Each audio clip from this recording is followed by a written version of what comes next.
A long time ago, there was a box called the Ark of the Covenant. It was a holy box that contained items that reminded people of God's faithfulness to them. God's power surrounded this box. Moving it from one place to another required extreme care.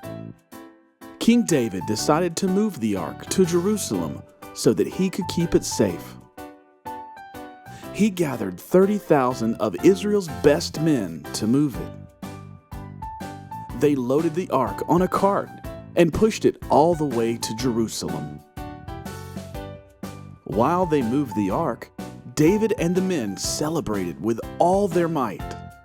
As they traveled, they made a joyful noise to the Lord with all kinds of noisemakers. As they brought the ark into the city of David, the streets were filled with shouts and the sound of trumpets. King David was so excited about the ark's arrival in his city that he was dancing in the streets in his underwear. His wife Michal saw this from a window and was unhappy with David's leaping and dancing before the Lord. David put the Ark of the Covenant in the place he had designated for it and went home. When he got there, Michal was waiting for him.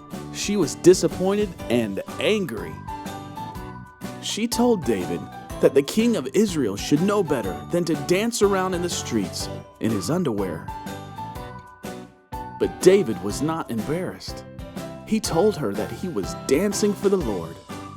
He said it didn't matter what he was wearing. He would celebrate and be happy before the Lord. He didn't care what anybody said or what other people thought. King David was so happy that he couldn't contain it.